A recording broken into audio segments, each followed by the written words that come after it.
ప్రేమ కలిగిన పరలోకపు తండ్రి, గడిచిన వారమంతా మమ్మల్ని కాచి కాపాడి తిరిగి మరలా మీ సన్నిధిని మాకు అనుగ్రహించి మీ వాక్యం నేర్చుకోవడానికి మాకు ఇచ్చిన ఈ అవకాశాన్ని బట్టి స్తోత్రాలు తండ్రి. నశించిపోతున్న ఈ సమాజం అసమానతలతో, విభేదాలతో విభజింపబడిన ఈ సమాజాన్ని తండ్రి మీ వాక్యంతో ఏకం చేయాలి అన్నది మీ ఆలోచన, మీ ఉద్దేశం. ఆ ఉద్దేశాలు సమాజంలో నెరవేరాలి అంటే మీ పిల్లలమైన మాకు వాటిపైన స్పష్టమైన అవగాహన ఉండాలి. సమాజాన్ని విచ్ఛిన్నం చేస్తున్న అంతర్గతనం, దీని గురించి మీ కుమారుడు మా ప్రభు చెప్పిన అద్భుతమైన మాటలు మేము వినడానికి సిద్ధపడుతుండగా తండ్రి, మీ తోడును, మీ సహాయాన్ని మాకు అనుగ్రహించమని క్రీస్తు వారి పేరట ఈ ప్రార్థన విన్నపాలు అడిగి వేడుకొంచున్నాము తండ్రి. ఆమె ప్రియులారా, చేరవచ్చిన మీ అందరికీ క్రీస్తునామములో శుభములు, వందనములు తెలియజేస్తున్నాను. ఒంటరానితనాన్ని నిషేధించిన బైబిల్, ఇది ఈరోజు మన పాఠ్యాంశం. ప్రియులారా, బైబిల్ అనేది ఈ మనుషులందరినీ కలిగించిన దేవుడు తండ్రి రాయించిన గ్రంథం. తన పిల్లల మేలు కోరి, తన పిల్లల బాగు కోరి, తన పిల్లల క్షేమ అభివృద్ధికై దేవుడు తన వాక్యాన్ని రాయించాడు. ఈరోజు సమాజం, ఆయన సమాజం విచ్ఛిన్నమైపోయింది. కులాల పేరుతో, మతాల పేరుతో, ప్రాంతాల పేరుతో వర్గాలుగా విడిపోయి నాశనానికి జారిపోతున్న తన సమాజం పట్ల దేవుడు బాధ్యత అనేది చాలా ఎక్కువగా ఉంటుంది. ఈ సమాజం నాశనం కావడానికి రకరకాల కారణాలు ఉంటాయి, రకరకాల ఆలోచనలు ఉంటాయి. అందులో ఒకటే అంటరానితనం. అనగా మనుషులను కులాల పేరుతో విడగొట్టి ఎక్కువ కులం అని, తక్కువ కులం అని, కులాల భావన మనుషుల మధ్యలో ప్రవేశపెట్టి మనుషులను అంటరాని వారుగా తయారు చేశారు. అంటే మీరు మమ్మల్ని ముట్టుకోకూడదు, ముట్టుకుంటే అపవిత్రులం అవుతాం, మీరు మాకు దూరంగా ఉండాలి, చివరికి మాకే కాదు దేవుడికి కూడా మీరు దూరంగా ఉండాలి, గుడుల్లోనికి ప్రవేశించడానికి మేము ఒప్పుకోం. అంటే మనుషులను కులం పేరుతో విడగొట్టి ఆ కులానికి అంటరాని వారు అనే ఒక పేరు పెట్టి భయంకరంగా సమాజాన్ని పాడు చేస్తున్నారు. ఒక 200 సంవత్సరాల క్రితం బ్రిటిష్ వారు మనల్ని పరిపాలిస్తున్న కాలానికి వెళ్ళిపోతారండి. 1800, 200 సంవత్సరాల క్రితానికి వెళ్తే వెనక్కి, అప్పట్లో నుండి ఒక చట్టం ఉండేదండి. అంటే అంటరానితనం అనేది మనుషుల మధ్యలో ఏ స్థాయిలో ఉందో మీకు అర్థం కావడానికి ఒక ఉదాహరణ చెప్తున్నాను. అప్పట్లో నిమ్న జాతులు వారు, ఎస్సీలు కానీ ఎస్టీలు కానీ మనుషులను విడగొట్టి వాళ్ళ కులం అని చెప్పి, దళితులు అని చెప్పి, వాళ్ళలో ఉన్న స్త్రీలను పై వస్త్రం వేసుకొని ఇచ్చేవారు కాదు. అంటే జాకెట్లు వేసుకొని ఇచ్చేవారు కాదు. జాకెట్ వేసుకోవడం అనేది నిషేధం. ఒకవేళ జాకెట్ వేసుకుంటే తక్కువ జాతి వాళ్ళు పన్ను కట్టాలి. పెద్ద జాతిలో ఉన్న స్త్రీలు చక్కగా అన్ని అలంకరణలు చేసుకునేవారు. కానీ తక్కువ జాతి, కింద జాతిలో ఉన్న వాళ్ళండి చివరికి జాకెట్ వేసుకుంటే దాని మీద ఎక్స్ట్రా పన్ను వేసేవారు. ఎంత వివక్ష, ఎంత అమానుషం అంటే మన దేశం గురించి మాట్లాడుతున్నాను. చివరికండి నంగేలి ఆవిడ పేరు, ఆవిడ చరిత్ర మీరు నెట్లో ఉంటుంది వినండి, కళ్ళలోంచి నీళ్ళు వస్తాయి. ఆ నంగేలి అన్న ఆవిడ వీధిలో తిరుగుతున్నప్పుడు సిగ్గు వేసి జాకెట్ వేసుకుని వెళ్ళింది. అంతేనండి, ఆవిడ ఇంటి మీదకి దాడికి వచ్చేసారు. నువ్వు తక్కువ జాతి స్త్రీవి, జాకెట్ ఎందుకు వేసుకున్నావని ఆవిడ మీదకి పోరాటానికి, లేదంటే ఆ ఇంటిని పాడు చేయడానికి వచ్చినప్పుడు అండి పన్ను కట్టమని వచ్చారు. నిజంగా ఆవిడ చేసిన కార్యం ఆ రోజున్న సమాజాన్ని అంతా కుదిపేసింది. ఒక రకంగా ఈ జాకెట్ మీద పన్ను వేయటం అనే చట్టం ఆవిడ త్యాగంతోనే తీసేశారు. వాళ్ళు అప్పటికే పేదవాళ్ళు, తినడానికి సరైన తిండి ఉండదు, తిండి లేని కాలం అది. భయంకరమైన కటిక పేదరికం.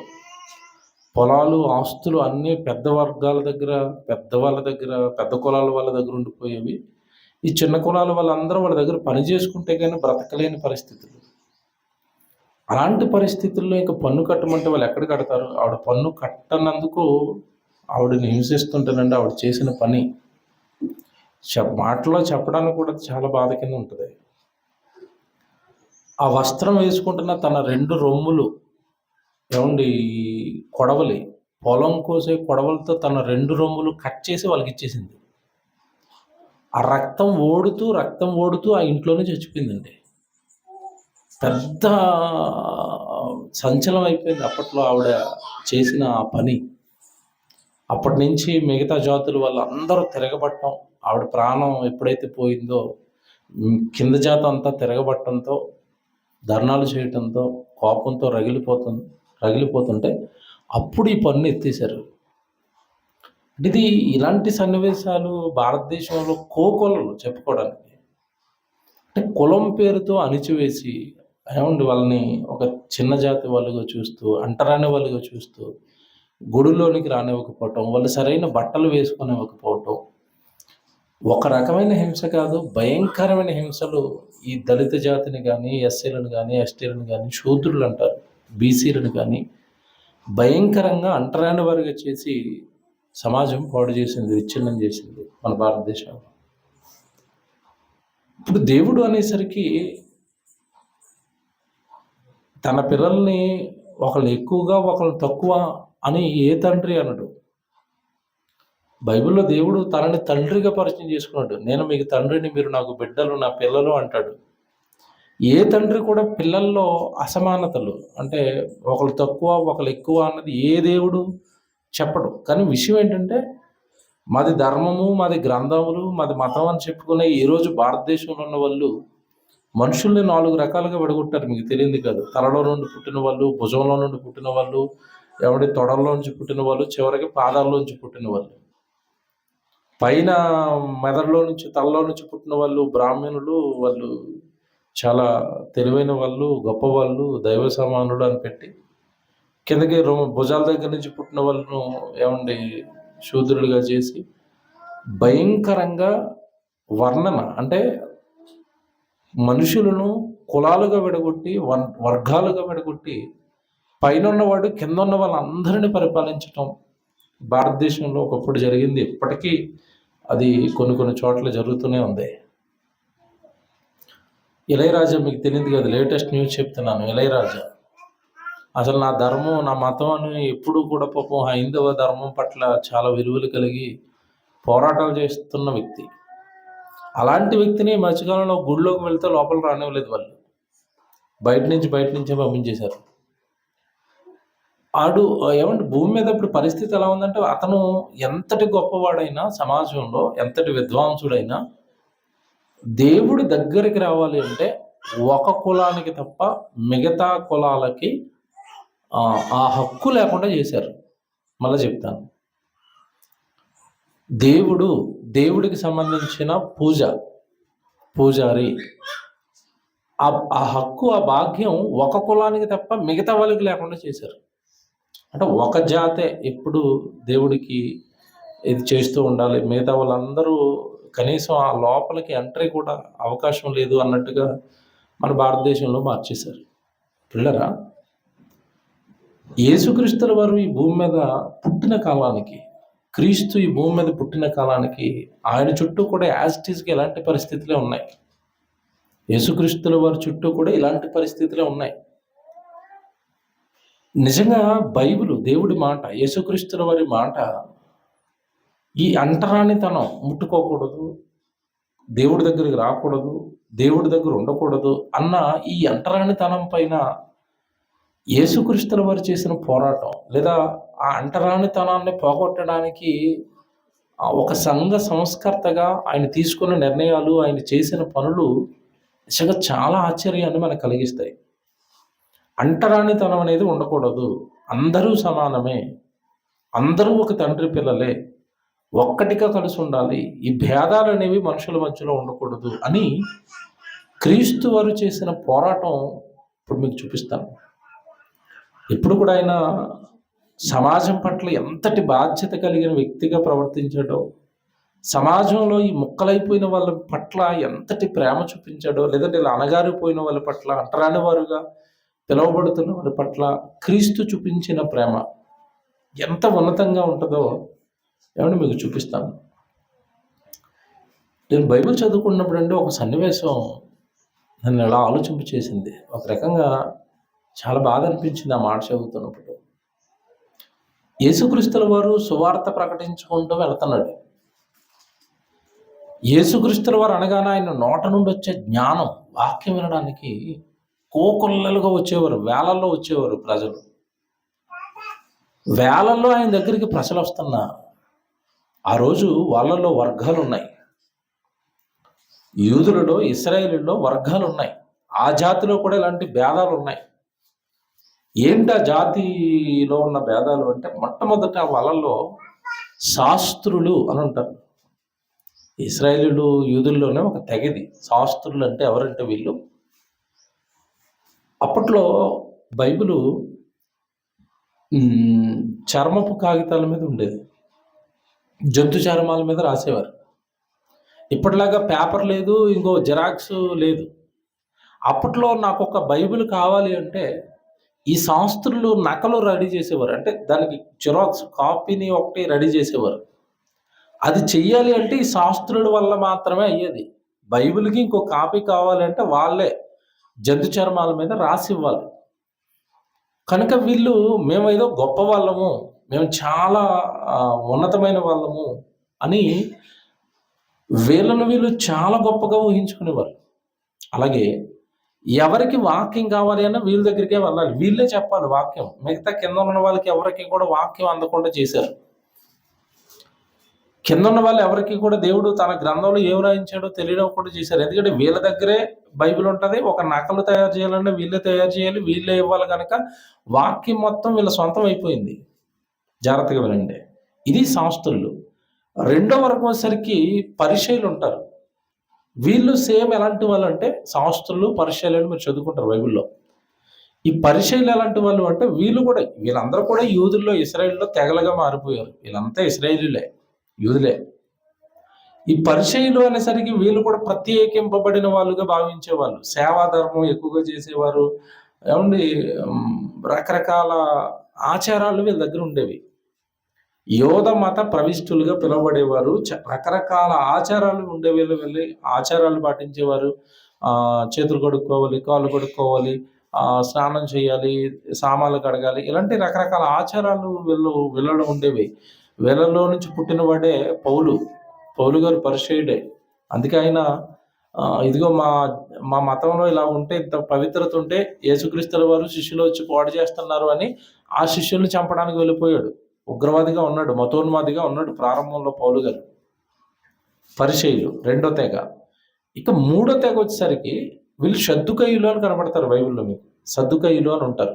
వీళ్ళు కంప్లీట్గా ఈ పరిచయులకు ఆపోజిట్లో ఉంటారు. సద్దుకయ్యులు అనగానే వీళ్ళు ఓన్లీ ధర్మశాస్త్రాన్ని తప్ప ప్రవక్తల గ్రంథాలు కానీ, ఆ కొత్త నిబంధనలో యేసుక్రీస్తుల వారు చేసిన బోధ కానీ ఏది నమ్మరు వీళ్ళు. ఒక రకంగా చెప్పాలంటే చచ్చిపోయిన తర్వాత పునరుత్థానం ఉందన్న, ఆత్మ ఉందన్న ఇవేవి నమ్మరాళ్ళు. ఓన్లీ ధర్మశాస్త్రాన్ని నమ్ముతారు వీళ్ళు. సద్దుకయ్యులు చచ్చిపోయిన తర్వాత పునరుత్థానం ఉందంటే నమ్మరు. ఇదొక తెగ. ఒకటి మీకు శాస్త్రులు, రెండోది పరిచయులు, మూడోది వచ్చేసరికి వీళ్ళు సద్దుకయ్యులు. ఇక నాలుగో తెగ శంకరులు అని పిలువబడతారు. సొంకరులు అంటారు. ఇక చివరికి వాళ్ళ గురించి ఎక్కువగా మాట్లాడుకోరు, పాపులు అని ఒక తెగ ఉంటుంది. అంటే సుమారుగా ఒక జాతి, ఇశ్రాయేలు జాతి యేసుక్రీస్తుల వారి భూమి మీద అడుగుపెట్టి సువార్త చెబుతున్న కాలానికి 5 రకాలుగా విడిపోయింది. శాస్త్రులు, పరిసయ్యులు, సద్దుకయ్యులు, సుంకరులు, పాపులు, ఇలా విడిపోయింది. ఈ చివరికి వచ్చేసరికి సుంకరులు అనగానే వీళ్ళు భయంకరమైన పాపిష్టి వాళ్ళు, అంటరాని వాళ్ళు అన్నట్టుగా వీళ్ళ ఒక భావన. అసలు వీళ్ళతో పైనున్న ఈ శాస్త్రులు కానీ, పరిసయ్యులు కానీ, సద్దుకయ్యులు కానీ అసలు వాళ్ళ దగ్గర కూడా రానివ్వరు. ఈ సుంకరుల్ని, పాపుల్ని అసలు టచ్ చేయరు, ముట్టుకోరు. చివరికి యేసుక్రీస్తుల వారి బోధ అంతా ఎలా ఉంటుంది అంటే, మీరు మీ పరలోకంలో ఉన్న కన్న తండ్రికి మీరు పిల్లలు, మీరు మీ దేవుడి పిల్లలు, పరిశుద్ధంగా బ్రతకండి, పవిత్రంగా బ్రతకండి, పరలోక రాజ్యం సమీపిస్తుంది, మనమంతా పరలోకం వెళ్ళాలి అని ఎప్పుడైతే యేసుక్రీస్తుల వారు అందరినీ కలిపే బోధలు చేస్తున్నాడో, నిజంగానండి పాపం చివరుండిపోయిన ఈ గుడి దగ్గరికి రానివ్వరు. ఈ సొంకర్లని, తర్వాత ఈ పాపుల్ని గుడి దగ్గరికి రానివ్వరు. యెరూషలేములో దేవాలయంలో ఆరాధన చేసుకుంటున్న గుడి దగ్గరికి రానివ్వరు. గుడి దగ్గరికి రానివ్వరు, చివరికి వాళ్ళని ముట్టుకోనివ్వరు, వాళ్ళతో మాట్లాడరు. సమరయులు నివాసం ఉంటున్న ఒక ఊరు ఉంటుంది, సమరయ. అక్కడ బావి దగ్గర నీళ్లు తోడుకోవడానికి ఒక ఆవిడ వస్తుంది, అది సమరయులు ఉండేది, అంటే పాపులు ఉండేది అనమాట. చివరికి ఈ యూదులు ఆ నడిచేటప్పుడు ఆ ఊర్లోంచి కూడా నడిచి వెళ్ళరు. అంత అంటరానిదనం, అంత దూరం. యేసుక్రీస్తుల వారు సువార్త ప్రకటిస్తున్న కాలానికి సమాజం మధ్యలో ఆయనకి కనపడింది. నిజంగానండి, వాళ్ళు ఎంత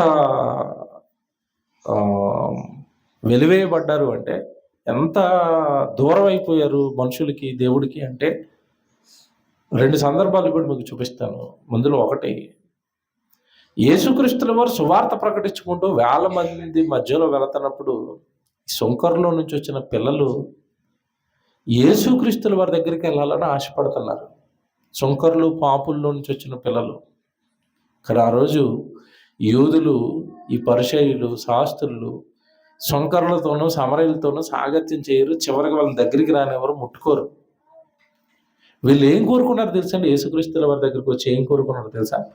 మమ్మల్ని ఎలాగో ముట్టుకోనివ్వరు కదా మిమ్మల్ని, ఆయన అంత మంచి దేవుడి వాక్యం చెప్తున్నాడు, చక్కగా అద్భుతాలు చేస్తున్నాడు, దేవుడు మనస్సు మా కళ్ళకు కట్టునట్టుగా చూపిస్తున్నాడు, కొంచెం మా పిల్లల్ని అలాగా ఆయన ముట్టుకోనివ్వండి అని కోరుకున్నారండి. నిజంగా సందర్భం చదువుతున్నప్పుడు ఎంత బాధ వేస్తుందంటే, లూకాసు వార్త తీయండి ఒకసారి. లూకాసు వార్త 18వ అధ్యాయం 15వ వచనం చూడండి. లూకాసు వార్త 18వ అధ్యాయం 15వ వచనం చూడండి. తమ శిశువులను ముట్టవలెనని కొందరు ఆయన యొద్దకు వారిని తీసుకొని రాగా. ఏమండి, ఇక్కడ ఎందుకు తీసుకొచ్చారట? ఎవరిని తీసుకొచ్చారు? ఎందుకు తీసుకొచ్చారు? వచ్చింది శిశువులట, చిన్నపిల్లలట. ఆ చిన్నపిల్లల్ని తీసుకొచ్చి యేసుక్రీస్తుల వారి దగ్గరికి, కొంచెం మా పిల్లల్ని ఆయనను ముట్టుకోనివ్వండి. ఎవరిని? అంటే అప్పటికి ఈ శాస్త్రులు, వాక్యం చెప్పే వారి దగ్గరికి కానీ, శాస్త్రుల దగ్గరికి కానీ, పరిచయాల దగ్గరికి కానీ పెద్దవాళ్ళని ఎలాగో రానివ్వరు. చివరికి పిల్లల్ని కూడా రానివ్వటం లేదు. సాంగత్యం లేదు. వాక్యం చెప్పే వాళ్ళకి కిందన్న ఈ సొంకరులతో, పాపులతో అసలు సాంగత్యం లేదు. మా శిశువులను కొంచెం ముట్టుకొని ఇస్తారా? మా శిశువుల్ని ఒక్కసారి ఆయన అలా ముట్టుకుని కొంచెం ప్రార్థన చేస్తే చాలు అని వాళ్ళ పిల్లల్ని యేసుప్రభు దగ్గరికి తీసుకొచ్చారండి. దానికి శిష్యులు ఏం చేస్తున్నారట? శిష్యులు ఆపేస్తున్నారు చూడండి అక్కడికి. తమ శిశువులను ముట్టవలనని కొందరు ఆయన యొద్దకు వారిని తీసుకుని రాగా, ఆయన శిష్యులు అది చూచి తీసుకొని వచ్చిన వారిని గద్దించిరి. ఏమంటే, పిల్లల్ని తీసుకొచ్చి ముట్టుకోమంటే వీళ్ళు ఎందుకు గద్దిస్తున్నారు? అప్పటికి శిష్యులకి పూర్తిగా దేవుడు అర్థం కాలేదు కదండి. అప్పుడే కదా ప్రభు దగ్గరికి వచ్చారు. అదేంటి మీరు సొంకరులు, పరిచయాలు పిల్లల్ని పట్టుకొచ్చి యేసు ప్రభుని ముట్టుకోమంటున్నారేంటి? అసలు మీరు దగ్గరికి రావడానికే మీకు అర్హత లేదు, సాంగత్యం చేయడానికి అర్హత లేదు, డైరెక్ట్గా ప్రభు మిమ్మల్ని ముట్టుకోవాలా అని తీసుకొచ్చిన వాళ్ళు శిష్యులు ఏం చేస్తున్నారట? గద్దిస్తున్నారు. అప్పుడు యేసు ప్రభు ఏమంటున్నాడు చూడండి. అయితే యేసు వారిని వైపు చూచి తన యొద్దకు వచ్చిన వారిని పిలిచి చిన్న బిడ్డలను ఆటంకపరచక వారిని నా యొద్దకు రానియుడి. దేవుని రాజ్యము ఇలాంటి వారిదే. ఆ బిడ్డల్ని నా దగ్గరకు రానివ్వండి. రప్పించుకున్నాడా? మా పిల్లల్ని ముట్టుకోండి. ఏమంటున్నారు? మా పిల్లల్ని ఒక్కసారి ముట్టుకోండి, ఇలా పట్టుకోండి, ఇలా టచ్ చేయండి. పైకి కనపడరు కానండి, ఈ లోపల ఈ అంటరానితనం అనేది ఎంత క్రూరమైన విషయంలా ఉంటుందంటే, మోడీ తెలుసు కదండి మీకు, మన ప్రధాని. తప్పే ఎవరు చేసినా చెప్పక తప్పదు. ఓ చోట అండి, ఈ తక్కువ ఎస్సీలో ఎస్టీలో ఉన్న చోటకి ఏదో పర్యటనకి వెళ్ళాడండి. ఏదో ప్రోగ్రాం, అది పర్యటనకు వెళితే అక్కడ ఆల్రెడీ ఈయన మీదకి రాకుండానండి వాళ్ళు బారికేడ్లు కట్టేశారు. బారికేడ్లకి అవతలుండి పాపం ఉన్న గ్యాప్స్లో నుంచండి ఆయన ఇలా ముట్టుకోవడానికి ట్రై చేస్తున్నారండి.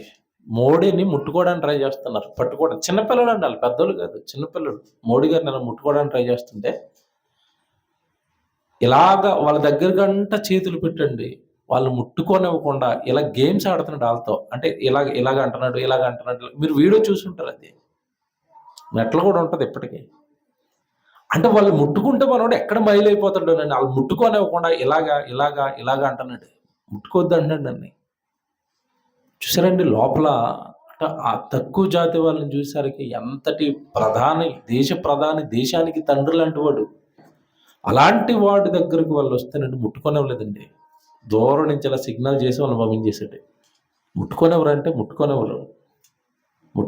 తెలుసా. ఈరోజు మనం ఉంటున్న భారతదేశంలో ఎవరైతే మేము గొప్ప వాళ్ళమి, మేము మత ప్రబోధకులు, మతాన్ని బోధించే వాళ్ళు అంటున్నారో వాళ్ళు ఎవ్వరు కూడా కింద ఉన్న వాళ్ళని ముట్టుకునేవారండి.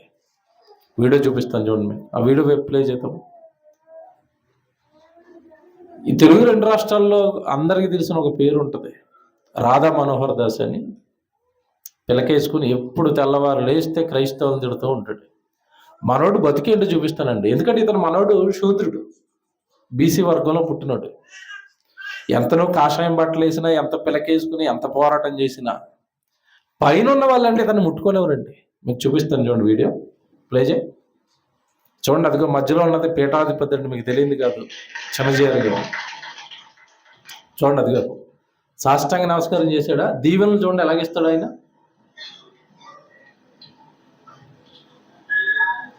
ప్రసాదం అండి, అంతే. బాబు ఇలా రా దగ్గరికి, ఏమైనా చేసాడా. పండు చూసారండి ఎలాగేస్తున్నాడు,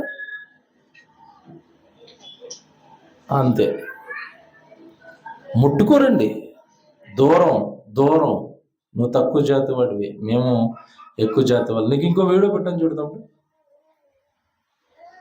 ఇతంతా ఇంకో వీడియో పెట్టాను.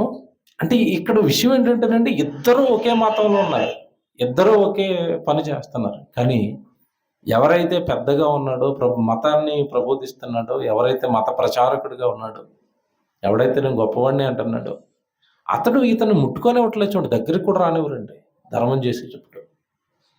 ప్లే చేయి ఇంకోటి, ఇది చూడండి.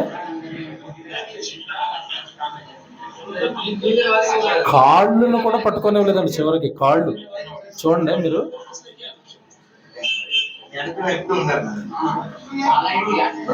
చూసారా, మీకు ఏమైనా గమనించారా? కాళ్ళకు నమస్కారం పెడుతుంటే కాళ్ళు వెనక్కి తీస్తాడు. అంటే నా కాళ్ళను కూడా నువ్వేం చేయకూడదు, ముట్టుకోకూడదు. కాళ్ళను కూడా ముట్టుకోకూడదు. ఇద్దరు ఒకటే మతాన్ని ప్రబోధించే వాళ్ళు కదా, ఇద్దరికి ఒకటే దేవుడు కదా, ఇద్దరు ఒకే ధర్మాన్ని నమ్ముతున్నారు కదా, ఇద్దరు ఒకటే విశ్వాసం కదా. విశ్వాసాలు వేరు, మా మధ్యలో ఉన్న కులాలు వేరు. ఇతను ఎందుకు ముట్టుకోనివ్వడం అంటే, ఇతను వీడియో చూశారండి, అది దొరకలేదు నాకు, చూపించేవాడిని. కానీ కులాలు పోవాలి అంటున్నారు ఈ మధ్యకాలంలో సోకాల్డ్ సమాజాన్ని బాగు చేసేవాళ్ళు. కులాలు పోకూడదు, కులాలు ఉండాలి అంటాడు ఈ వ్యక్తి. కులాలు ఉండాలి, మేము పెద్ద కులం, కులాలన్నీ పోతే ఎలాగా, అందరూ ఒకటైపోతే ఎలాగా, మా కులం పెద్ద కులం, మీ కులాలు చిన్న కులాలు, కులాలు పోకూడదు అంటాడు. ఇది మన భారతదేశం గురించి ఉన్నదండి. అంటే ముట్టుకోనివ్వరు అంటే ముట్టుకోనివ్వరు.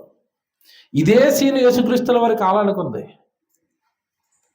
ఏమంటే కొంచెం మా పిల్లల్ని ఆయన ముట్టుకోనివ్వండి అన్నప్పుడు, లేదు లేదు నేను యూదుడిని, మీరు శంకరులు పాపులు, నన్ను ముట్టుకోవటం ఏంటి, దూరంగా ఉండండి అన్నాడు యేసుక్రీస్తుల వారు. రండి అన్నాడు. ఈ రోజున్న వీళ్ళకి యేసుక్రీస్తుల వారికి అదండి తేడా. ఎందుకు క్రైస్తవ్యం పెరుగుతుందంటే ఆయన చేసిన సంస్కరణలు, సమాజం పట్ల ఆయనకున్న బాధ్యత చాలా గొప్పది. ఈ సొంకరుల్ని ఏం చేసేవారు ఒకప్పుడు అంటే, జాగ్రత్తగా వినండి, సొంకరుల్ని ఏం చేసేవారు అంటే, వీళ్ళు ఎలాగైతే గుళ్ళోకి రానివ్వరో, నీకు ఒక న్యూస్ పెట్టాను చూడదామంట, గుళ్ళోకి రానివ్వరండి. ఇప్పటికీ కొన్ని చోట్ల గుళ్ళోకి రానివ్వటం లేదు. తక్కువ కులాల వాళ్ళని గుడిలోనికి రానివ్వరు.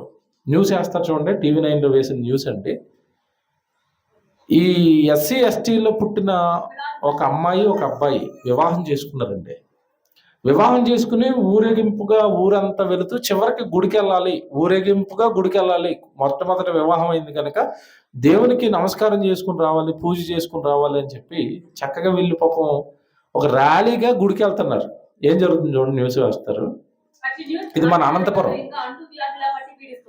కులాధిపత్యం, అగ్రవర్ణ అహంకారంతో ఇప్పటికీ చాలా చోట్ల దళితులు అగ్రవర్ణాలనే తేడా చూపిస్తూ జనం అమానుషంగా ప్రవర్తిస్తున్నారు. అనంతపురం జిల్లా రాప్తాడు నియోజకవర్గంలో కూడా కులం పేరుతో కొందరు రెచ్చిపోయారు.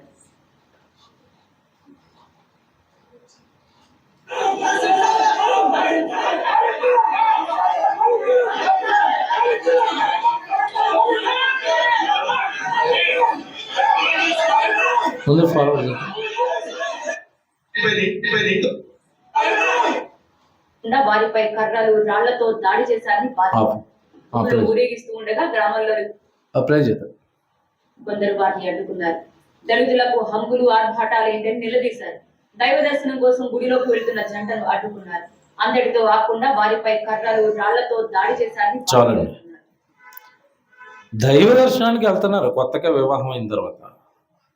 అగ్రకులాల వాళ్ళు, మీరు దళితులు కదా, మీ హంగులు ఏంటి, ఆర్భాటాలు ఏంటి, మీకు ఊరేగింపులు ఏంటి, మీకు దేవుడు ఏంటి, మీకు గుడి ఏంటి, మీరెందుకు వస్తారు గుడిలో కానీ భయంకరంగా కర్రలతో దాడి చేశారండి వీళ్ళ మీద.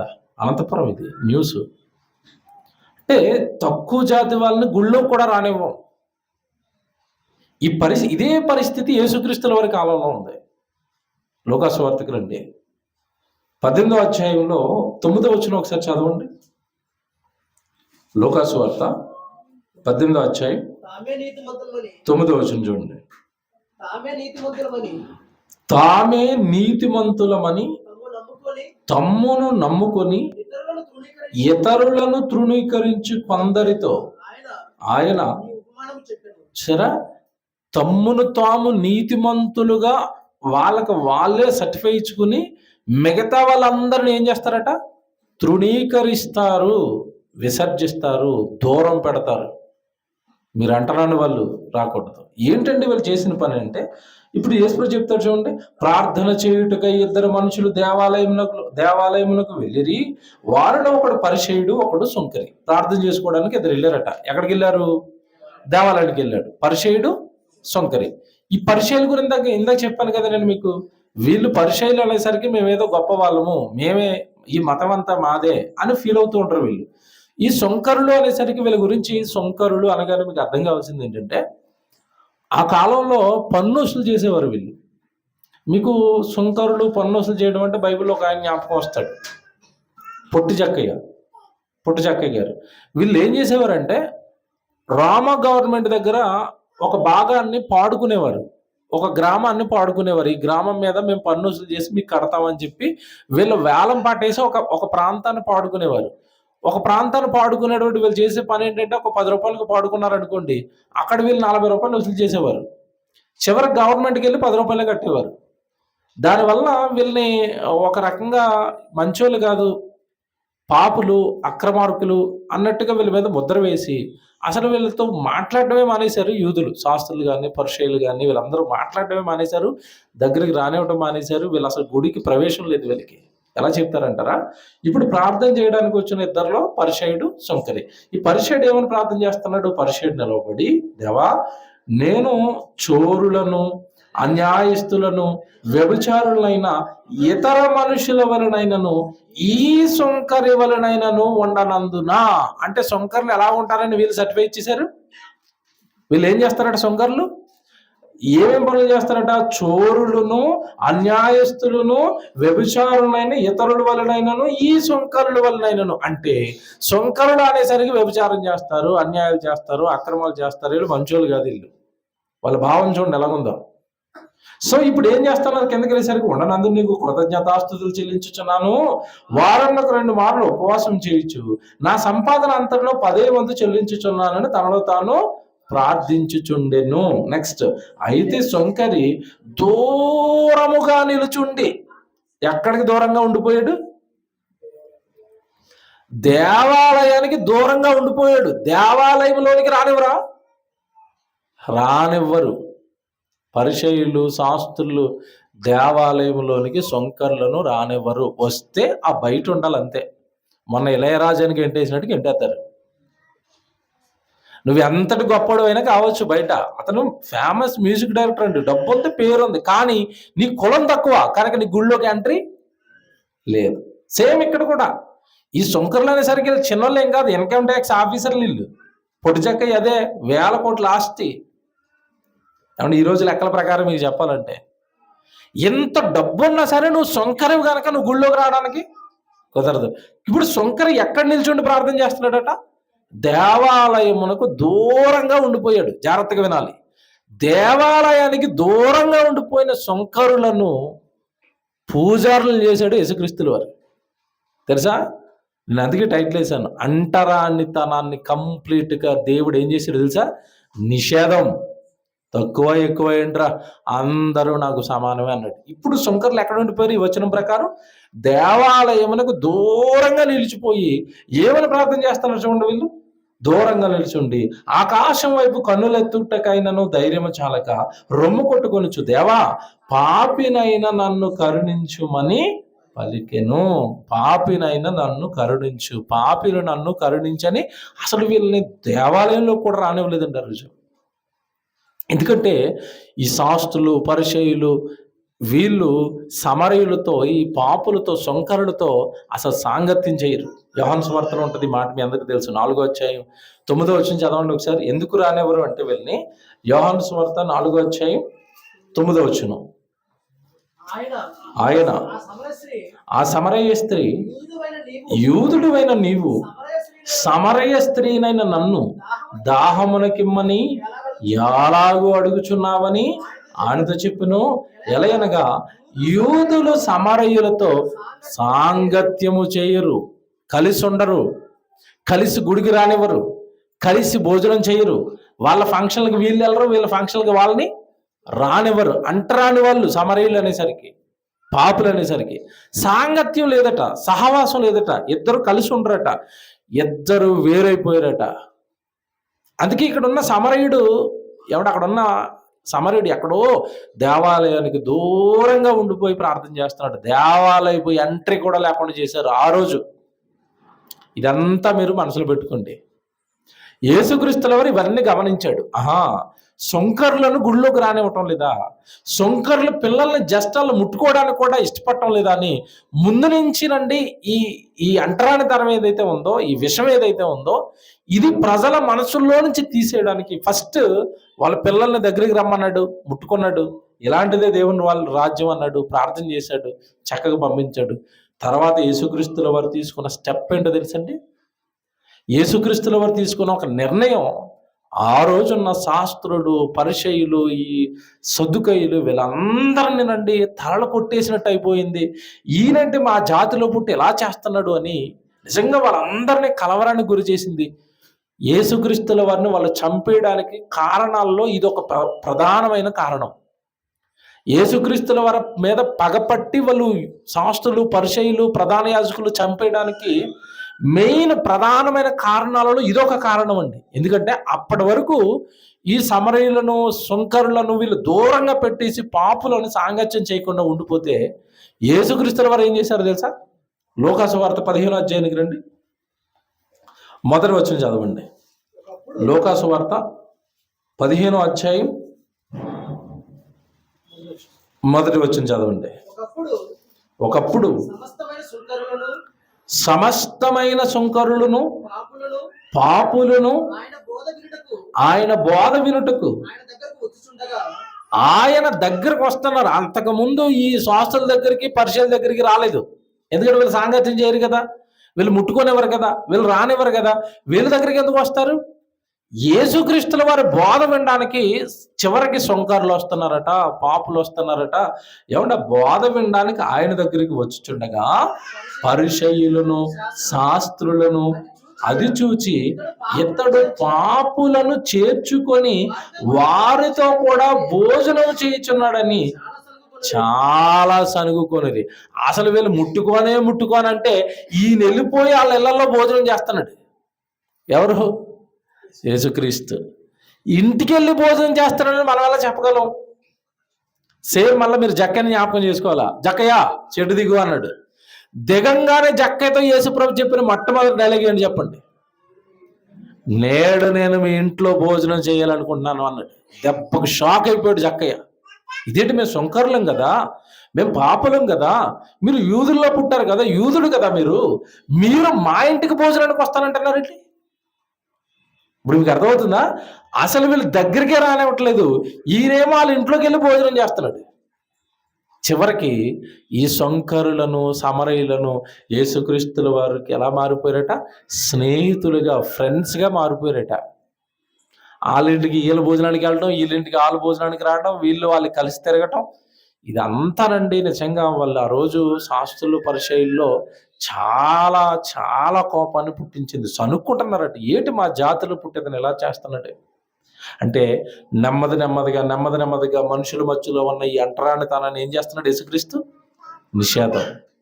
తక్కువ ఎక్కువ ఏమి లేదు, ఆ జాతి ఈ జాతి ఏమి లేదు, ఆ కులము ఈ కులం ఏమి లేదు, అందరూ ఒకటే,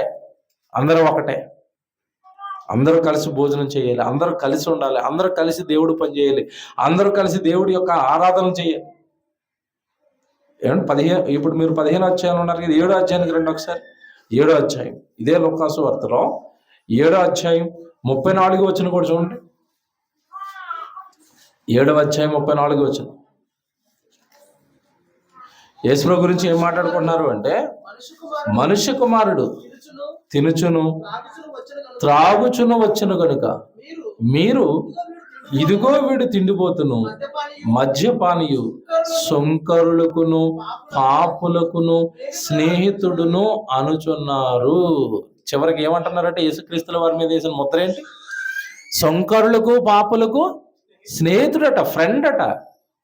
చూసారండి, అంటరాని తన ముట్టుకోనివ్వని ఈ కాలం, ముట్టుకోనివ్వని ఆ కాలాన్ని చెరిపేశాడు యేసుక్రీస్తుల వారు. రండి దగ్గరికి, మనమంతా ఒకే తండ్రి పిల్లలు, ఒకే తండ్రి కన్న పిల్లడు మనమంతా. మనకి ఈ భేదాలు ఏంటి, మనకి ఈ వర్ణాలు ఏంటి, మనకి తారతమ్యాలు ఏంటి?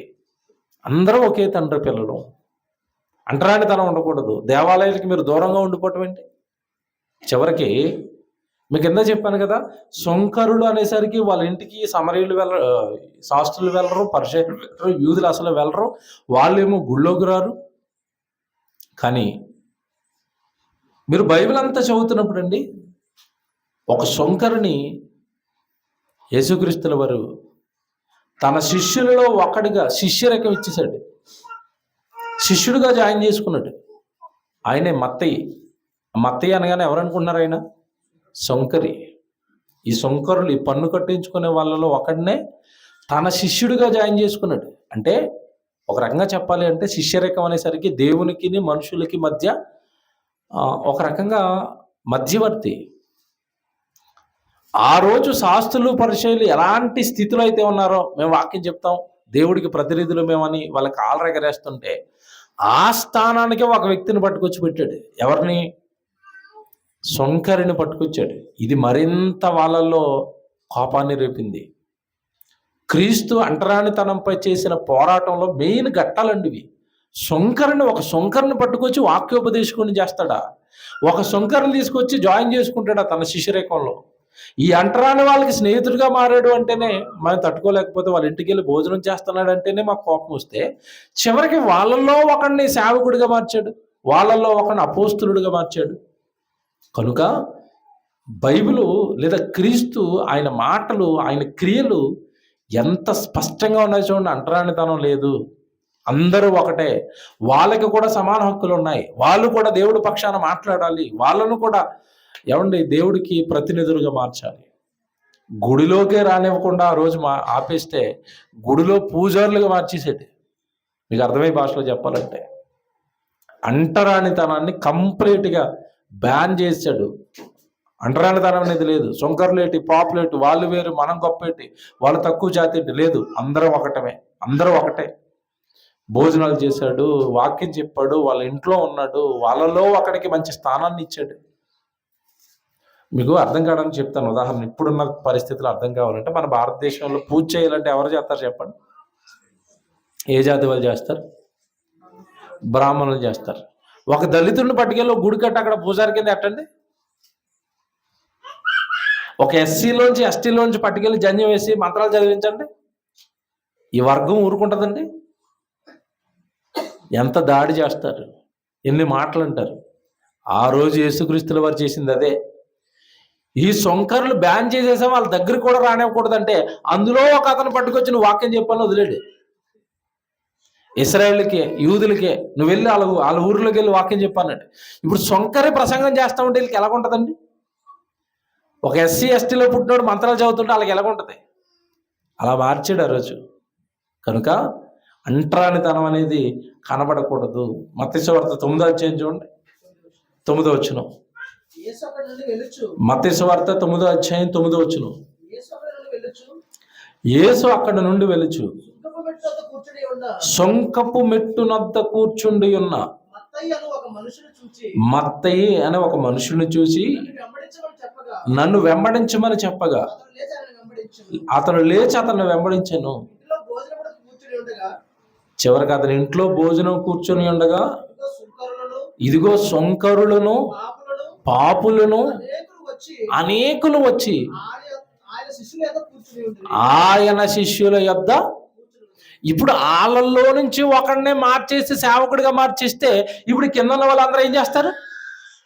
ఒరే ఇంతకాలం శాస్త్రులు పరిశీలు మన దగ్గరికి రానివ్వలేదురా, ఏం యేసుప్రభురా మనలోంచి ఒకరిని తీసుకెళ్తే తన శిష్యుడిగా జాయిన్ చేసుకున్నాడరా, ఏమైనా యేసుప్రభు అన్నాడు, ఆయన మాటలు బాగున్నాయి, పదండి తండోపతండాలుగా ఈ సొంకర్లు పాపులు అందరూ వచ్చి అక్కడ కూర్చున్నారట.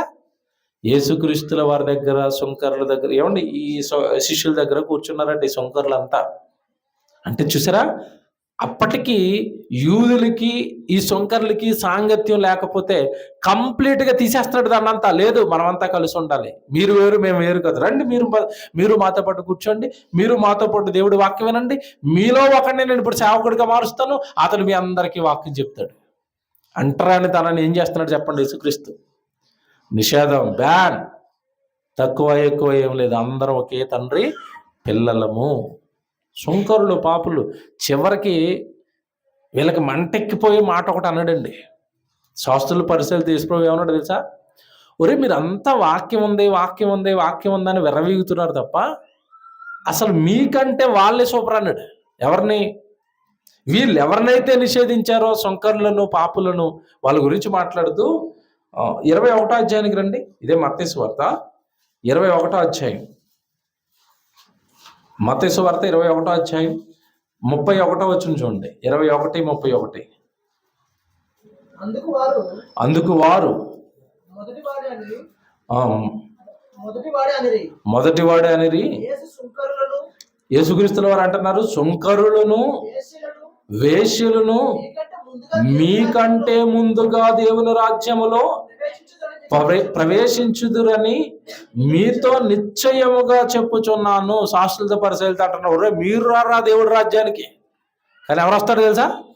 సొంకరులు, వేశ్యలు, పాపులు. ఆవిడ వేశ్యనే కదా అక్కడ వదిలేశారు. ఎవరిని? బావి దగ్గర నీళ్లు తోడుకోవడానికి వచ్చింది కదా సమరయ స్త్రీ. ఆవిడ అంటుంది కదా, మీ యూదులు మాతో సాంగత్యం చేయరు కదయ్యా, నువ్వెందుకు నాతో మాట్లాడుతున్నావు? మీరు వదిలేశారు కదా వేశ్యల్ని, మీరు వదిలేశారు కదా సొంకర్ని, మీకు అర్థం కానిది ఏంటంటే, మీకంటే వాళ్ళే ముందు దేవుడి రాజ్యంలో ప్రవేశిస్తారు అన్నాడు. ఎలాగుంటుందండి ఆ రోజు? మీకు ఎలాగుంటది? మీరు పూజలు చేస్తున్నారు కదా, మీరు గుళ్ళో ఉన్నారు కదా, మరి వీడు నిషేధించారు కదా, అంటరానోడు, ఎస్సీఓడు, ఎస్టీఓడు, వీడే స్వర్గానికి వెళ్తాడు అన్నాడు అనుకోండి ఎవడన్నా, ఈ గుళ్ళో ఉన్నోడికి ఎలాగుంటది? అలా వేసాడండి డైలాగులు ఆ రోజు. అలాగా ఆ రోజు ఈ అణిచివేతకు గురవుతున్న వారి పక్షాన మాట్లాడాడు. ఎవడరా నిషేధించబడినవాడు, ఎవడరా వెలివేయబడినవాడు, ఎవడరా సొంకరి, ఎవడరా పాపులు, ఎందుకురా మీరు ఇలా అంటరాని వాళ్ళని చేశారు, ఎందుకురా మీరు గుళ్ళోకి రానివ్వట్లేదు, ఎందుకురా మీరు వాళ్ళని ఆదరించడం లేదు, ఎందుకురా మీరు దేవుడి పక్షాన వాళ్ళు సేవ చేయనివ్వటం లేదు, ఎందుకు మీరు వాళ్ళ దేవుడి మాటలు వినివ్వటం లేదని కలిపేసాడండి. మొక్కలైపోయిన సమాజాన్ని కలిపేసాడు. మీకు అర్థమైందా? ఎంత మంచి పోరాటం, ఎంత మంచి ఏమండి సంస్కరణ, సమాజాన్ని సంస్కరించాడు. సమాజం మధ్యలో ఉన్న ఈ ఒడిదుడుకులను ఒకటి చేశాడు. తక్కువవాడు, ఎక్కువవాడు, చిన్న కులం, పెద్ద కులం, ధనవంతుడు, పేదవాడి భేదాలేమీ లేవు. అందరూ క్రీస్తునందు ఒకటే. అందుకే గలతీ పత్రికలు వేసరికి పౌలు గారు రాస్తారు, క్రీస్తు యేసునందు, ఏమండి క్రీస్తు యేసులోనికి మనం బాప్తిసం పొందాం కదా, క్రీస్తు యేసులోనికి బాప్తిసం పొందిన మనం అందరము కూడా ఏకం. ఇందులో యూదుడని, గ్రీసు దేశస్థుడని, దాసుడని, ఏమండి ఏ భేదం, స్వతంత్రుడని ఏ భేదమును లేదు, స్త్రీ అని పురుషుడని భేదం కూడా లేదు. అంటే అర్థం ఏంటంటే అంటరానితనాన్ని నిషేధిస్తానని అందరూ ఒకటే అనడంతే. కనుక దేవుని పిల్లలారా, బైబిల్లో ధ్యానిస్తుంటే, లోపలికి వెళ్తుంటే సంఘాన్ని సంస్కరించే అంత లోతైన గొప్ప సంగతులు బయటకు వస్తున్నాయి చూడండి. కాబట్టి బైబిల్ అనేది సమాజానికి అవసరం. బైబిల్లో ఉన్న ఈ జ్ఞానం సమాజానికి అవసరం. బైబిల్లో ఇలా ఎక్కువ తక్కువ అనే వాళ్ళని సంస్కరించడానికి క్రీస్తు మాటలు, క్రీస్తు ఆ రోజు చేసిన క్రియలు ఈ సమాజానికి వివరించటం చాలా అవసరం. కనుక అంటరానితనాన్ని బైబిల్ ఏం చేసింది? నిషేధించింది. ప్రార్థన చేసుకుంది. ప్రేమ కలిగిన తండ్రి, విలువైన మాటలు బైబిల్లో నుండి నేర్చుకున్నాం. సమాజాన్ని మొక్కలు చేసింది ఈరోజు మనుషులలో ఉన్న కొంతమంది. కానీ మా ప్రభు బ్రతుకున్న కాలంలో